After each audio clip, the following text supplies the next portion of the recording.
trouver la puissance du commun. Bonjour Emmanuelle Os. Bonjour Jean-Philippe. Emmanuelle Os, vous êtes directrice générale de la CEMAEST. Vous allez nous expliquer ce qu'est la mission de la CEMAEST. Et vous êtes co-autrice avec Joël Gambin d'un article qu'on retrouve sur Medium. Oui. De quoi la rentabilité est-elle le nom? Sous-titre, créer des données pour valoriser le petit commerce. Alors la CEMAEST, pour commencer. Donc, la CEMAEST, c'est une société d'économie mixte de la ville de Paris et qui est le bras armé de la ville de Paris en matière de protection du petit commerce et de l'artisanat. Petit commerce au sens structurellement indépendant. Ça, c'est la CEMAEST. Oui. Dans ce texte, vous débutez par le Black Friday. On sent que vous n'avez pas une grande affection pour le Black Friday, mais ce qui est intéressant, là, du fait que c'est intéressant en soi, vous n'êtes pas la seule. Le Black Friday, c'est très contesté. Des entreprises prennent position contre, en font même un cheval de bataille aujourd'hui.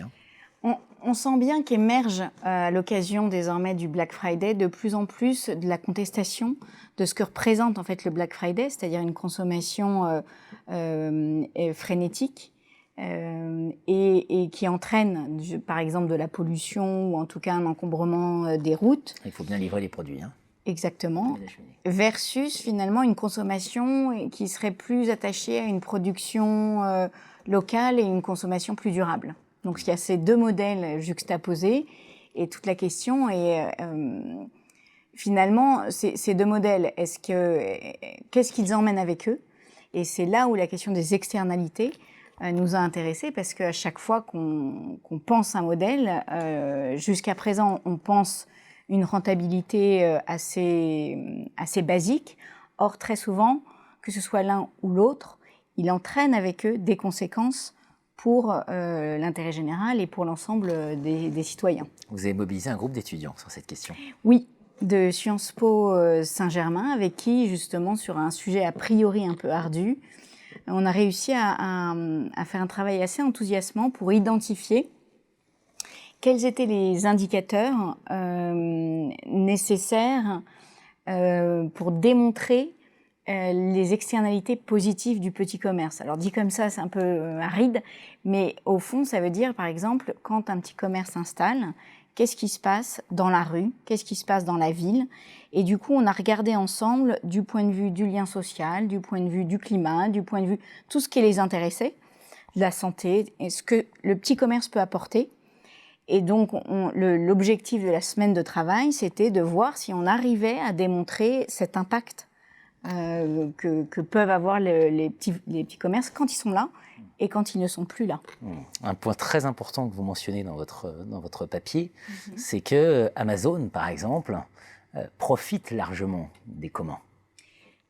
En général, quand on parle d'Amazon et de la fortune de son créateur, on va parler effectivement de la rentrée d'argent, qui est indéniable. On va jamais aborder la question, pour le coup, des externalités, mais qui coûtent à l'ensemble des citoyens, qui vont être, il faut des routes, et puis il faut ensuite un service nettoyage qui va pouvoir prendre les cartons, les places de parking, et des places de parking et stationner, et donc ça va générer non seulement des coûts, parce que ces routes, il faut les construire, les services de nettoyage, il faut les payer, les poubelles qui débordent, il faut les remplacer. Mais donc tous ces coûts-là, ils sont pris en charge par la puissance publique. Or, les bénéfices, eux, pour le coup, sont totalement privés. Alors, on pourrait imaginer que ça se stabilise avec l'impôt, mais d'abord, c'est une autre question. Et deux, il se trouve qu'Amazon n'est pas champion du monde en matière de fiscalité.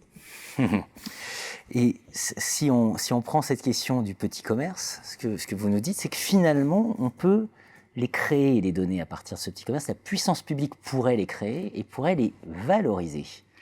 Et l'idée, c'est qu'en fait, finalement, tout ça est invisible. On ne compte que ce qu'on regarde. Et on ne regarde pas, parce qu'on n'en a pas pris l'habitude, ces conséquences invisibles qui vont pouvoir démontrer qu'un commerce est destructeur ou créateur de valeur, au sens valeur, au sens commun. Et donc, la première chose à faire, c'est regarder pour pouvoir ensuite valoriser. C'est comme ça qu'on arrivera à articuler la valeur et le prix.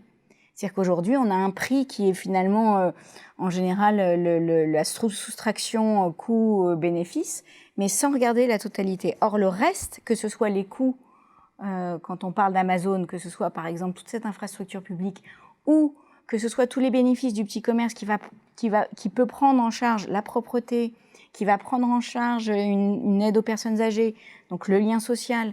Un libraire, il va forcément accompagner les écoliers.